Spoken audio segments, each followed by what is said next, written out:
এইবাৰ ইছলাম ধৰ্ম ত্যাগ কৰি এটা পৰিয়ালে গ্ৰহণ কৰিছে হিন্দু ধৰ্ম। এইজন হৈছে জামুগুৰিহাটৰ ৰুবুল আলী আৰু ৰুবুল আলীয়ে এতিয়া ইছলাম ধৰ্ম ত্যাগ কৰিছে আৰু ৰুবুল আলী আৰু পৰিয়ালে গ্ৰহণ কৰিছে হিন্দু ধৰ্ম। কেৱল এয়াই নহয়, ৰুবুল আলীয়ে এতিয়া নিজৰ নাম সলনি কৰিছে। ৰুবুল আলীয়ে এতিয়া নিজৰ নাম সলনি কৰি নতুন নাম ৰাখিছে ৰুবুল হাজৰিকা আৰু সনাতন হিন্দু সংস্কৃতিৰ প্ৰতি আকৰ্ষিত হৈ এতিয়া ৰুবুল আলীয়ে ইছলাম ধৰ্ম ত্যাগ কৰি হিন্দু ধৰ্ম গ্ৰহণ কৰা বুলি মন্তব্য কৰিছে। ইছলাম ধৰ্ম ত্যাগ কৰি হিন্দু সনাতন ধৰ্মলৈ এটা ইছলাম ধৰ্মী পৰিয়াল। হিন্দু সনাতন ধৰ্মত শৰণ লৈ ৰুবুল আলী হলগৈ এতিয়া ৰুবুল হাজৰিকা। ইছলাম ধৰ্ম ত্যাগ কৰি ৰুবুল আলীয়ে গ্ৰহণ কৰিলে হিন্দু ধৰ্ম। শোণিতপুৰৰ জামুগুৰিহাটত ৰুবুল আলীৰ পৰিয়ালে গ্ৰহণ কৰিলে হিন্দু ধৰ্ম। শ্ৰীমন্ত শংকৰদেৱ সংঘৰ কীৰ্তন গৃহত শৰণাচাৰ্যৰ পৰা ল'লে শৰণ আৰু শ্ৰীমন্ত শংকৰদেৱ সংঘৰ পুনাৰাম গোহাঁইৰ উপস্থিতিত হিন্দু সনাতনী ধৰ্ম গ্ৰহণ কৰিলে ৰুবুল আলীৰ পৰিয়ালে। সনাতন হিন্দু সংস্কৃতিৰ প্ৰতি আকৰ্ষিত হৈ ৰুবুলৰ পৰিয়ালে ল'লে এই সিদ্ধান্ত। ৰুবুল আলীৰ পৰিয়াল শ্ৰীমন্ত শংকৰদেৱ সংঘৰ নীতি আদৰ্শৰ প্ৰতিও আকৃষ্ট হৈছিল আৰু হিন্দু ধৰ্ম গ্ৰহণ কৰিয়ে লাভ কৰিলে শংকৰদেৱ সংঘৰ জামুগুৰি আঞ্চলিক শাখাৰ সংগীৰ স্বীকৃতি। জনাইছো এটা গুৰুত্বপূৰ্ণ খবৰ, ৰুবুল আলীয়ে এতিয়া ইছলাম ধৰ্ম ত্যাগ কৰিছে আৰু ৰুবুল আলীয়ে ইছলাম ধৰ্ম ত্যাগ কৰি এইবাৰ গ্ৰহণ কৰিছে হিন্দু ধৰ্ম। কেৱল হিন্দু ধৰ্ম গ্ৰহণ কৰাৰ লগতে এতিয়া ৰুবুল আলীয়ে নিজৰ নাম সলনি কৰিছে। ৰুবুল আলী এতিয়াৰ পৰা হলগৈ ৰুবুল হাজৰিকা আৰু ইছলাম ধৰ্ম ত্যাগ কৰি এতিয়া সনাতন হিন্দু সংস্কৃতিৰ প্ৰতি ৰুবুল আলী আকৰ্ষিত হৈছিল। ৰুবুল আলীৰ পৰিয়াল আকৰ্ষিত হৈছিল আৰু তাৰ পিছতে এতিয়া জামুগুৰিহাটৰ ৰুবুল আলীয়ে ধৰ্ম সলনি কৰিছে। ইছলাম ধৰ্ম ত্যাগ কৰিছে ৰুবুল আলীয়ে আৰু ইছলাম ধৰ্ম ত্যাগ কৰি এতিয়া নিজৰ নাম ৰাখিছে ৰুবুল হাজৰিকা আৰু ৰুবুল হাজৰিকা বা ৰুবুল আলীয়ে এতিয়া হিন্দু ধৰ্ম গ্ৰহণ কৰিছে। সনাতন হিন্দু সংস্কৃতিৰ প্ৰতি ৰুবুল আলী আৰু ৰুবুল আলীৰ পৰিয়াল আকৰ্ষিত হৈছিল আৰু তাৰ পিছতে এতিয়া ৰুবুল আলী আৰু পৰিয়ালে সিদ্ধান্ত গ্ৰহণ কৰিছে। ৰুবুল আলীৰ পৰিয়াল শ্ৰীমন্ত শংকৰদেৱ সংঘৰ নীতি আদৰ্শৰ প্ৰতি আকৃষ্ট আছিল আৰু তাৰ পিছতে এতিয়া হিন্দু ধৰ্ম গ্ৰহণ কৰিছে ৰুবুল আলীৰ পৰিয়ালে। সনাতন হিন্দু সংস্কৃতিৰ প্ৰতি আকৰ্ষিত হৈ আজি ৰুবুল আলীৰ পৰিয়ালে সনাতন হিন্দু ধৰ্ম গ্ৰহণ কৰিছে আৰু নিজৰ নাম সলনি কৰিছে।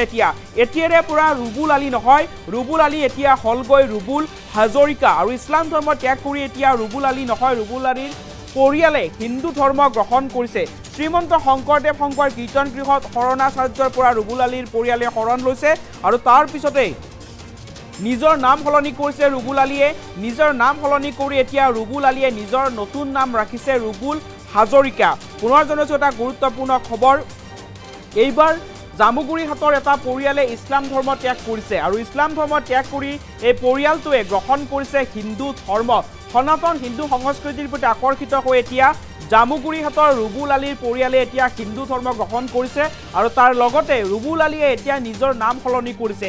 ৰুবুল আলীয়ে নিজৰ নাম সলনি কৰি এতিয়াৰে পৰা নিজৰ নাম ৰাখিছে ৰুবুল হাজৰিকা আৰু সনাতন হিন্দু সংস্কৃতিৰ প্ৰতি আকৰ্ষিত হৈ ৰুবুল আলী আৰু পৰিয়ালে এই সিদ্ধান্ত গ্ৰহণ কৰিছে আৰু শ্ৰীমন্ত শংকৰদেৱ সংঘৰ পুনাৰাম গোহাঁইৰ উপস্থিতিত হিন্দু সনাতন ধৰ্ম গ্ৰহণ কৰিছে ৰুবুল আলীৰ পৰিয়ালে। ৰুবুল আলীৰ পৰিয়াল শ্ৰীমন্ত শংকৰদেৱ সংঘৰ নীতি আদৰ্শৰ প্ৰতি আকৃষ্ট হৈছিল আৰু তাৰ পিছতে আজিৰ দিনটোত ৰুবুল আলীয়ে সিদ্ধান্ত গ্ৰহণ কৰিছে আৰু আজিৰ দিনটোত ৰুবুল আলীয়ে নিজৰ ধৰ্ম ত্যাগ কৰিছে, ইছলাম ধৰ্ম ত্যাগ কৰিছে ৰুবুল আলীয়ে আৰু ৰুবুল আলীয়ে ইছলাম ধৰ্ম ত্যাগ কৰি এতিয়া সনাতন হিন্দু ধৰ্ম গ্ৰহণ কৰিছে আৰু নিজৰ নাম সলনি কৰি ৰুবুল আলীৰ পৰিৱৰ্তে এতিয়া নিজৰ নাম ৰাখিছে ৰুবুল হাজৰিকা। এই সন্দৰ্ভত মন্তব্য আছে, মন্তব্য আগবঢ়োৱাৰ চেষ্টা কৰিম।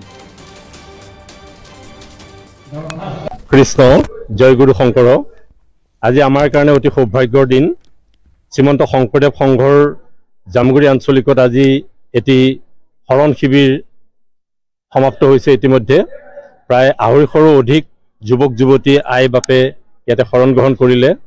ইয়াতে উল্লেখযোগ্য কথাটো হ'ল যে মুছলমান ধৰ্মৰ এগৰাকী ব্যক্তিয়ে, ইছলাম ধৰ্মৰ এগৰাকী ব্যক্তি আগতে ৰুবুল আলী আছিলে, তেখেতৰ পৰিয়ালৰ সহিতে ইতিমধ্যে হিন্দু ধৰ্ম গ্ৰহণ কৰিছে আৰু হিন্দু ধৰ্ম গ্ৰহণ কৰি আজি আমাৰ শ্ৰীমন্ত শংকৰদেৱ সংঘৰ আঞ্চলিক কীৰ্তন গৃহত জামুগুৰি আঞ্চলিক কীৰ্তন গৃহত আমাৰ শৰণ শিবিৰত তেখেতসকলে অংশগ্ৰহণ কৰিলে আৰু শৰণ গ্ৰহণ কৰি আজিৰ পৰা আমাৰ শ্ৰীমন্ত শংকৰদেৱ সংঘৰ তেখেতসকলৰ পৰিয়ালটি সংগী হিচাপে আজিৰ পৰা আমাৰ নামাঙ্কিত হ'ল।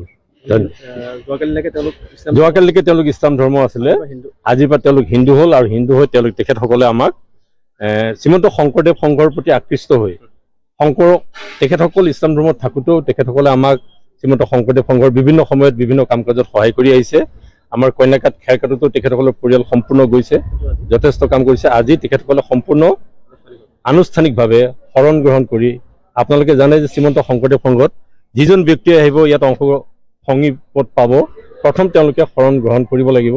আজি তেখেতসকলৰ পৰিয়ালটো শৰণ গ্ৰহণ কৰিলে, শৰণ গ্ৰহণ কৰি পেলাই আজিৰ পৰা আমাৰ পৰিয়ালৰ এজন সদস্য হিচাপে তেওঁলোক অন্তৰ্ভুক্ত হ'ল। নমস্কাৰ, মোৰ নাম ৰবুল আলী আছিলে, এতিয়া ৰবুল হাজৰিকা কৰিলোঁ। গতিকে আজি মই শংকৰ সংঘৰ ৰীতি নিয়মেৰে মই আজি শৰণভাগ গ্ৰহণ কৰিলোঁ। আজিৰ পৰা মই হিন্দু ধৰ্ম গ্ৰহণ কৰিলোঁ।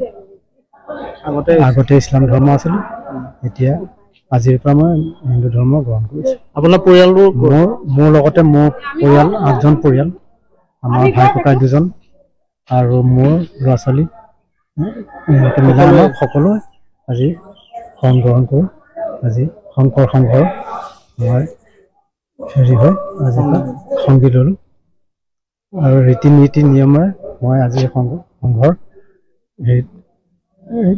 হেৰি মতে চলিম। কি কাৰণত আপুনি সংঘলৈ বা হিন্দু ধৰ্মৰ প্ৰতি আকৃষ্ট হ'ল? হিন্দু ধৰ্মৰ প্ৰতি আকৃষ্ট মানে মোৰ সৰুৰে জন্মই মোৰ হিন্দু মাজতে হ'ল, গতিকে হিন্দু সমাজৰ মাজতে ডাঙৰ হ'লোঁ। আগতে দেউতা মা আছিলে, তেতিয়ালৈকে আছিলোঁ। দেউতা মা যোৱাৰ পাছত আৰু মই অকলশৰীয়া হৈ গোটেই মোৰ পৰিয়ালবৰ্গ চব ত্যাগ কৰি মই এই সংঘলৈ মই নমস্কাৰ। আজি মোৰ নাম জ্যোতি বেগম আছিলে, মই মালিকৰ ঘৰ জ্যোতি বেগম লিখিছিলোঁ। আৰু এতিয়া বৰ্তমান মই ইছলাম ধৰ্ম এৰি এতিয়া আমি হিন্দু ধৰ্মত আহিলোঁ।